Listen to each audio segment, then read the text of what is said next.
What's up, guys? It's JMS80, and I've got some Call of Duty Black Ops for you today. I've got some team deathmatch on WMD. Now, I'm not going to talk about the gameplay because I have another subject I want to talk about, and that is I got into a little tiff with a couple people online while playing, pretty much arguing about I don't know what was with them, but they had the gall to argue with me about the how Black Ops is so much more fast-paced than MW2. I don't know where in their right minds that they thought that was the truth, or I don't know. I'm declaring them legally insane. All right.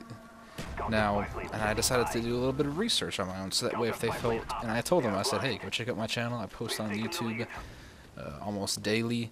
So I actually went into Black Ops, did a little bit of research. Now, I would have originally decided to actually do a video on me going in and testing out my theory, but it was really long and boring. It was taxing. So I'm gonna give you the numbers myself, and if you don't believe me, go in and check it out. Like I said, go in and check it out for yourself. I'm not lying to you just to try to make MW2 look good or Black Ops look bad. It's just the truth of the matter. Now, what I did was basically went into a private match with a buddy of mine, and we sat there and we tested the popular guns of Black Ops. Now, mind you, there's not too many really popular ones or useful ones, really, so we just stuck to the ones that we see mostly on a day-to-day basis.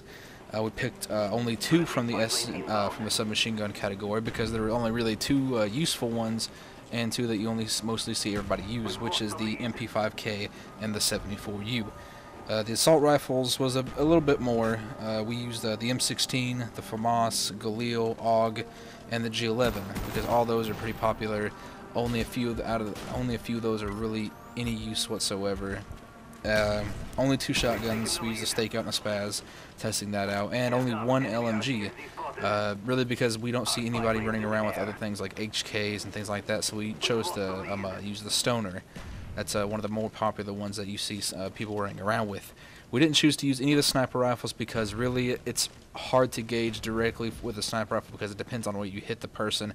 Most of the time it can be a one-hit kill if you want it to be, but so anyway, so we tested it out with the way we tested it out was I shot him from different ranges, from what is considered to be short range with the weapon, medium range, and long range. Now, starting off with the MP5K, at a short range distance, it's around about 3 shots. That's if you hit all of your shots on the center of your enemy's chest, center mass. 4 shots for medium, 5 for long.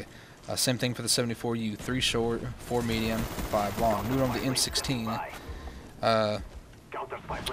M16, of course, 1 burst from short range and 1 burst from medium range, 2 bursts for long range. So it kind of sounds about right, pretty good. But again, though, these are numbers from hitting the person's center mass directly in the chest. No legs, head, nothing like that. The FAMAS, 3 shots up close, 4 medium range, 5 long range. Same numbers for the Galil, 3, 4, and 5. Same thing for the AUG, 3, 4, and 5.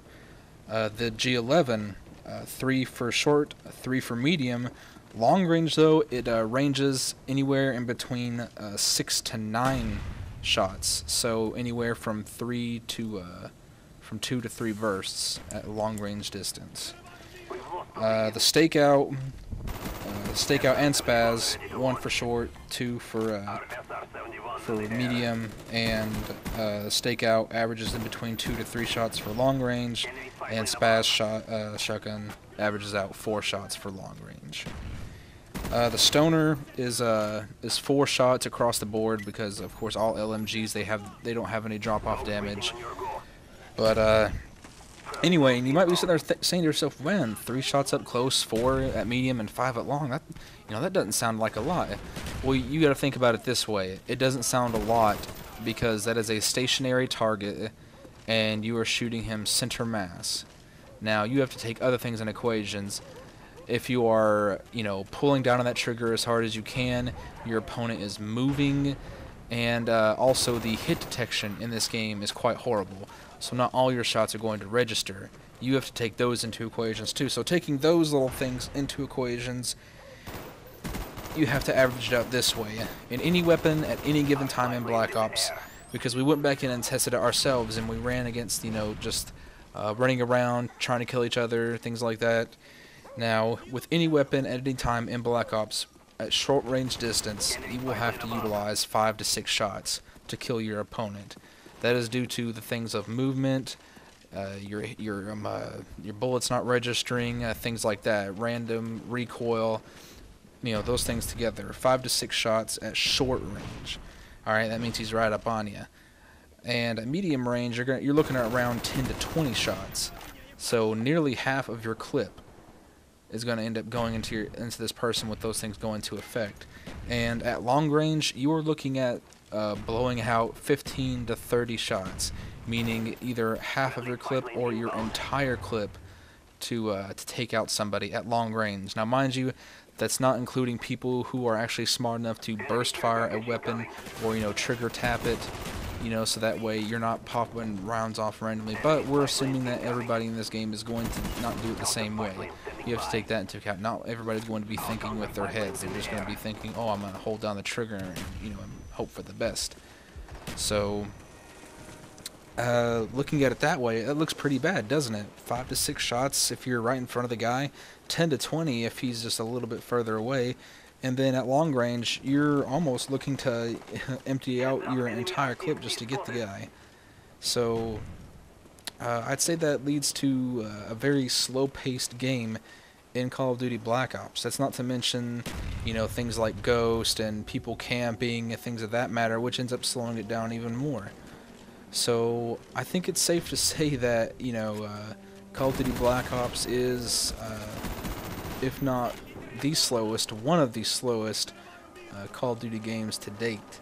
And I'll be bringing another video showcasing some MW2 footage, of course, while I speak about it. I'll go in, I'll do the same thing. I'll go into a private match with a friend or two. We'll test out the weapons. We'll stand at certain distances, test out what it takes to kill, and then kind of, see what it takes to actually get somebody down. Now, it's going to be a lot different because the MW2 hit detection is a lot better than Black Ops. Don't ask me why. I don't know, but it just is. And all these weapons, I mean, we didn't use any attachments for them. When we went over this, we used them just bare everything. No attachments, no nothing. So, and when it comes to MW2, though, we will be using stopping power on all these on the weapons that we go over. Why? Because you have to go with the max amount of possible damage you can get for a weapon with its bare necessities. So we're going to end up going in there using, stopping power on pretty much everything. And we'll see how it turns out. I have a very good feeling that MW2 will end up being more fast-paced than Call of Duty Black Ops will be, at least gun-wise. So that's the end of the game, guys. 32-4. Hope you guys enjoyed it, and I will see you guys tomorrow with the second part of this conversation. Peace.